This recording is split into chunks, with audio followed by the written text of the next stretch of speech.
It's a What's Cooking Wednesday here on the morning show. Wednesday morning is in full swing. It's just gone after 7 o'clock and the kids, I know they're almost at school. But now it's time for us to talk about them for a moment on this Wednesday morning.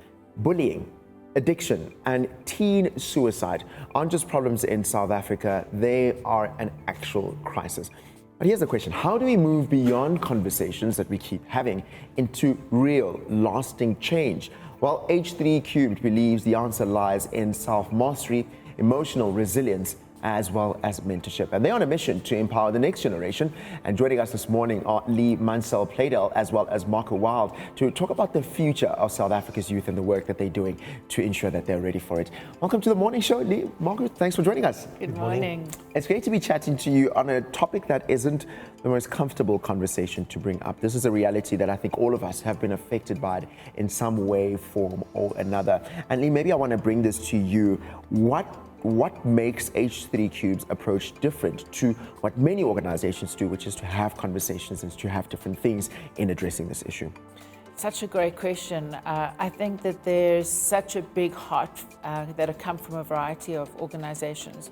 And I think what pitches us differently is that I've experienced it personally. I've committed to try to commit suicide.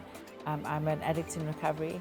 And my co-directors, Marco and Yoli Barron, have a deep heart for wanting to create lasting change. So our program that we run is a program that I put together that is run specifically through H3 Cube. Yeah, man, that's incredible. Beautiful story, and for you to be sharing from your own life as well. Now, Marco, I mean, you speak about this approach being to have workshops to give young people I want to quote it right, the tools to regulate and flourish. And this is a 4-hour session that they sit in. Tell us a little bit more on how you ensure that it's done right. Well, we have moderators in place all time, and we're putting the children into different groups, which is more easily handleable than when the groups are too big.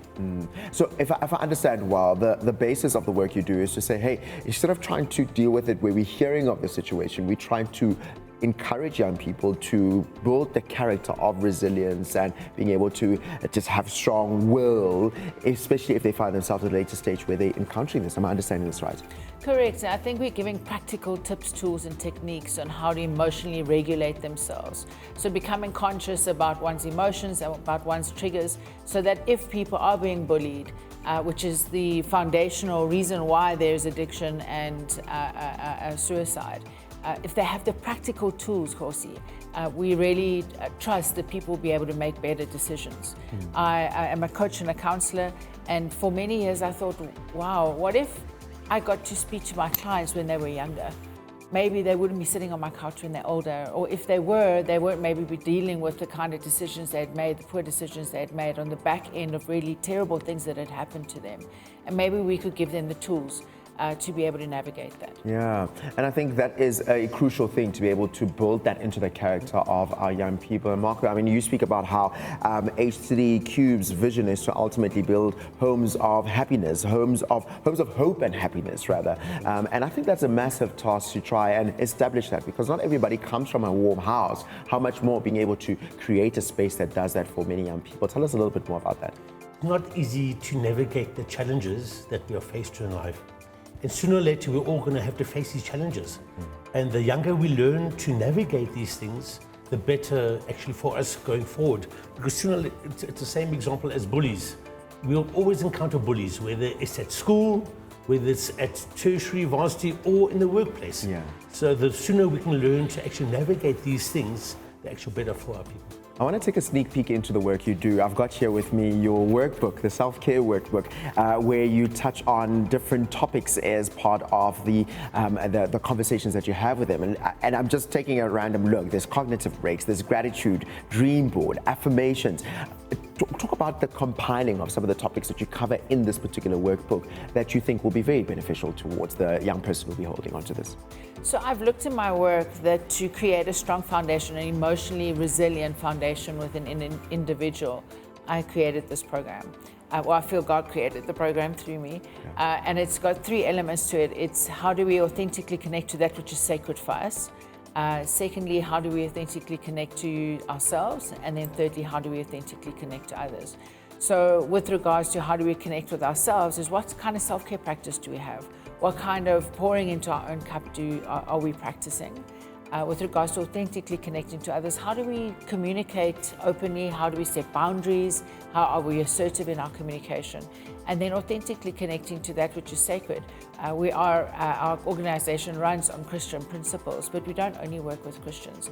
But it's really how do we connect to something that's really sacred to us, our understanding of which is sacred, so that we can have a greater picture and come from a bigger picture thinking about our lives. Because if we're being bullied, it's quite hard to get a bigger picture if we're not connected to something sacred.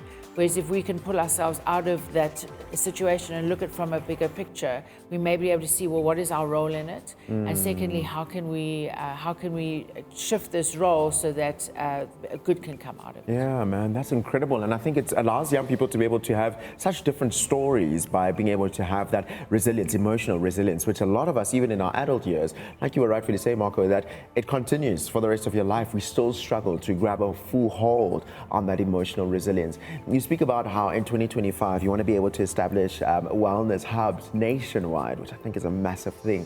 But there are families that are listening to you right now, parents that are worried about their kids and making sure that they have that emotional grit to be able to know that they can self-regulate. Where do they get more information? www.h3cubed.co.za. They can also WhatsApp me on 079 525 8991.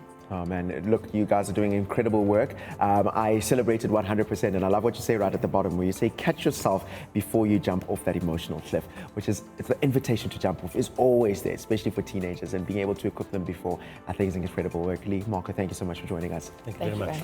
TMS fam, what a great conversation talking about the change that we want to see in the future. And it's not just talking about the change, but real change requires action. And H3 Cubed is already transforming lives, but they need support to take their mission further. If you believe in empowering the next generation, then go out and visit h3cubed.co.za, reach out, or better yet, even attend a workshop. Because when we invest in our youth, we invest in the future of South Africa. Stay with us. There's much more coming up right here on The Morning Show.